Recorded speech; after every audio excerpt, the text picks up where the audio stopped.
इस बिहार की राजधानी पटना में मानवता को शर्मसार कर देने वाली एक बेहद ही दर्दनाक घटना सामने आई है, जहां एक नाबालिग लड़की के साथ सामूहिक दुष्कर्म किया गया है। इस सनसनीखेज वारदात में चौंकाने वाली बात यह है कि इस घिनौने कृत्य को अंजाम देने वाले कोई पेशेवर अपराधी नहीं, बल्कि 8वीं और 10वीं कक्षा में पढ़ने वाले 4 नाबालिग छात्र हैं। पुलिस ने त्वरित कार्रवाई करते हुए इन चारों आरोपियों को गिरफ्तार कर लिया है और उनसे गहन पूछताछ की जा रही है। इंस्टाग्राम की दोस्ती का स्याह पहलू। मामले की गंभीरता और चौंकाने वाला पहलू यह है कि इस वारदात की नींव सोशल मीडिया प्लेटफॉर्म इंस्टाग्राम पर पड़ी दोस्ती से रखी गई थी। पुलिस सूत्रों से मिली जानकारी के अनुसार गिरफ्तार किए गए छात्रों में से एक लड़के ने इंस्टाग्राम के माध्यम से पीड़िता से दोस्ती की थी। ऑनलाइन चैटिंग और मुलाकातों का सिलसिला शुरू हुआ और धीरे धीरे ये दोस्ती इतनी गहरी हो गई कि लड़की उसके दोस्तों के समूह से भी जुड़ गई। यह एक ऐसा चलन है जो आज के डिजिटल युग में तेजी से बढ़ रहा है, जहां किशोरों की ऑनलाइन दोस्ती कभी कभी गंभीर और खतरनाक परिणामों की ओर ले जाती है, खासकर जब अभिभावकों की निगरानी की कमी हो। घटना का विस्तृत घटनाक्रम, भरोसे का टूटना और अपराध की पराकाष्ठा।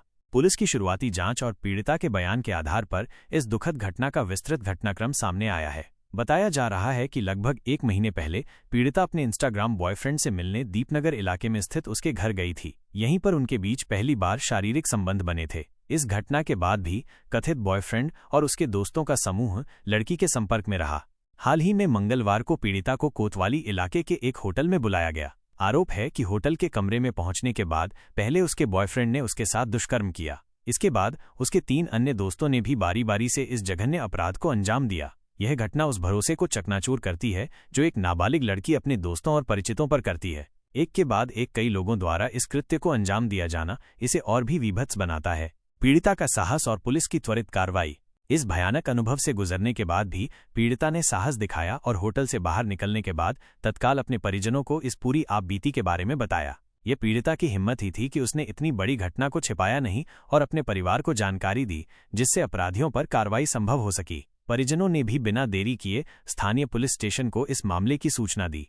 सूचना मिलते ही पटना पुलिस ने मामले की गंभीरता को समझते हुए तत्काल कार्रवाई शुरू की। पुलिस ने तेजी से जांच करते हुए उन चारों नाबालिग लड़कों की पहचान की और उन्हें गिरफ्तार कर लिया। ये पुलिस की तत्परता को दर्शाता है कि ऐसे संवेदनशील मामलों में बिना देर किए एक्शन लिया गया। गिरफ्तारी के बाद पुलिस इन सभी नाबालिग आरोपियों से पूछताछ कर रही है ताकि घटना के हर पहलू को समझा जा सके और कोई अन्य संलिप्तता हो तो उसे भी उजागर किया जा सके। पीड़िता का बयान भी मजिस्ट्रेट के सामने दर्ज कराया जा रहा है, जो कानूनी प्रक्रिया का एक महत्वपूर्ण हिस्सा है। सामाजिक और कानूनी परिप्रेक्ष्य, बढ़ते ऑनलाइन खतरे और किशोर न्याय। यह घटना एक बार फिर समाज में बढ़ती ऑनलाइन दोस्ती के खतरों और किशोरों के बीच आपराधिक गतिविधियों के प्रति बढ़ती संवेदनहीनता पर गंभीर सवाल खड़े करती है। आज के समय में सोशल मीडिया प्लेटफॉर्म किशोरों के लिए मनोरंजन और संवाद का एक बड़ा साधन बन गए हैं, लेकिन इसके साथ ही ये साइबर अपराधों और यौन शोषण का एक बड़ा जरिया भी बन गए हैं। अभिभावकों को अपने बच्चों की ऑनलाइन गतिविधियों पर अधिक ध्यान देने और उन्हें इंटरनेट सुरक्षा के बारे में शिक्षित करने की आवश्यकता है। स्कूलों को भी पाठ्यक्रम में ऑनलाइन सुरक्षा और जिम्मेदार डिजिटल नागरिकता को शामिल करने पर विचार करना चाहिए। कानूनी रूप से यह मामला यौन अपराधों से बच्चों के संरक्षण POCSO अधिनियम के तहत आता है, जो नाबालिगों के खिलाफ यौन अपराधों से संबंधित एक कड़ा कानून है। इस अधिनियम के तहत दोषियों को कठोर दंड का प्रावधान है। चूंकि आरोपी भी नाबालिग हैं, इसलिए उनका मामला किशोर न्याय प्रणाली के तहत चलेगा, जिसका उद्देश्य किशोर अपराधियों का सुधार और पुनर्वास भी होता है। हालांकि ऐसे जघन्य अपराधों के मामले में न्यायालय और किशोर न्याय बोर्ड परिस्थितियों और अपराध की गंभीरता को ध्यान में रखते हुए उचित निर्णय लेते हैं। आगे की जांच और समाज के लिए सबक। पुलिस इस मामले में सभी पहलुओं से जांच कर रही है।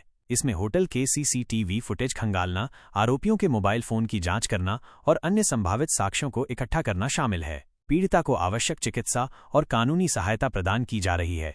यह घटना पटना जैसे बड़े शहर में कानून व्यवस्था और किशोरों के बीच नैतिक मूल्यों के क्षरण पर गंभीर चिंता पैदा करती है। ये समाज, अभिभावकों, शिक्षकों और कानून प्रवर्तन एजेंसियों सभी के लिए एक कड़ा सबक है कि हमें अपने बच्चों को ऑनलाइन खतरों से बचाने और उन्हें सही गलत का भेद सिखाने के लिए मिलकर काम करना होगा। तभी ऐसी हृदय विदारक घटनाओं को रोका जा सकता है और एक सुरक्षित समाज का निर्माण किया जा सकता है। इस घटना ने एक बार फिर साबित कर दिया है कि ऑनलाइन दुनिया में सतर्कता और जागरूकता कितनी आवश्यक है।